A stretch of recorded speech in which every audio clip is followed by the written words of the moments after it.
Pay for a car, a lot more. This is not Pall Mall or St James's in London. Powell's, the gunmaker, is opposite Marks and Spencer in the very centre of Birmingham. It's owned and run by David and Peter Powell, the great-great-grandsons of the founder. If you're after a side lock or a box lock, shotgun to use or as an investment, and you've £43,000 to spend on a pair, then Peter will be happy to fit you up. As with handmade shoes, a gentleman's measurements are taken with care. Half choke would perhaps be a good starting off point. Half choke it is. Half choke in the left. Yes. And now we come to stock measurements, just to confirm what we took at the shooting ground last week. Right. If you can mount the gun on my right eye again, in your own time. And again. And how much of that top barrel rib can you see? Most of it. OK, we'll just alter it slightly for you. Yes. We'll now alter the bend of the stock, bringing it down. It's something I've always wanted, to have something made for you, so it's a part of you, so you use it naturally. Must be a lot easier than trying to get used to something that isn't. You're far more comfortable in using it. Therefore, you should be able to be a lot better. I would hope so, anyway. A better shot? I would hope so. There's no stinting on materials. The solid walnut used for the stocks can cost several £100s apiece. It'll be worked on by the craftsman in and out of house as part of a total job that will take 12 different people, something like 800 hours. I think that's a nice choice there. Yes. I think they'll make a nice pair of stocks. In order that no mistakes are made, we like our clients to sign the walnut. So you're sure this is the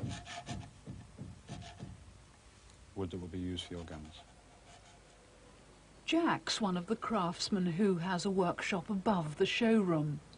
In fitting the fore ends for the guns, he makes a mark with sooty smoke first on the barrel. He even has to make his own tools, working the walnut without any rule but rule of thumb. But then he has been doing it for 40 years. I'm taking a lot of it away before it touches, because I know that that's got to come away. Jack, what's it going to look like when it's finished, what you're working on now? Well, it's just got my near. It should look like this, you see. Birmingham is known as the city of 1,000 trades, of which gunmaking is a very proud part of it. There were literally thousands and thousands of weapons made in Birmingham in years gone by. Right back, in fact, to Waterloo, over 1.5 million weapons were made in Birmingham for that campaign alone. And we have been in business more or less in this spot, or within 50 yards of it, for our 187-year existence. Arthur's working the barrels, or tubes as they're known. What, I wonder, would a false move cost him at this point? Oh, probably about, I don't know, £900,000, something like that. It's expensive, all the way through.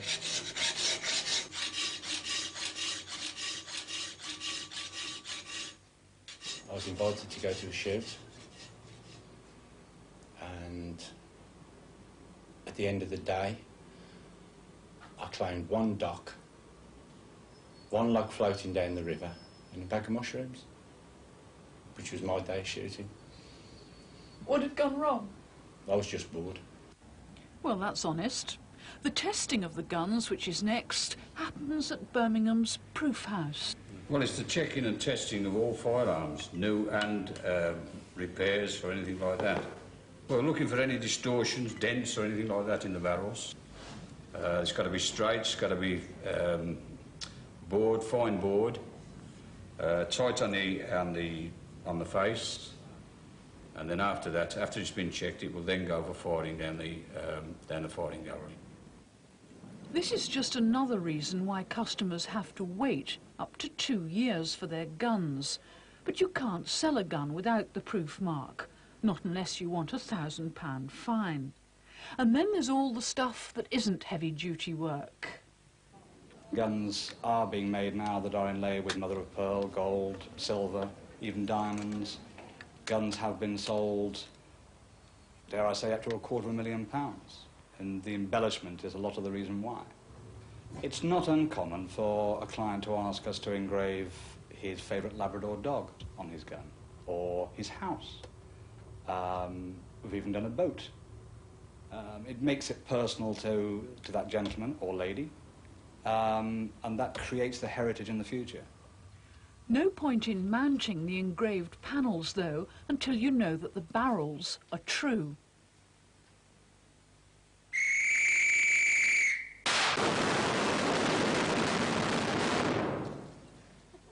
Well, several of Powell's guns seem to have survived the experience.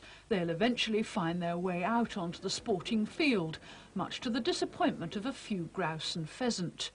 Or maybe, and this is just as likely, they'll sit quietly in the darkness of the family safe, increasing in value.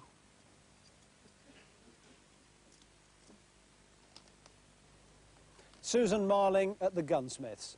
Incidentally, do you know the most expensive gun ever produced? Well, they brought together the best engraver, locksmith and barrel maker in Britain and produced a weapon for which sealed bids were invited. The successful bidder came from the States, he was a collector, and he paid £300,000. Staggering, isn't it?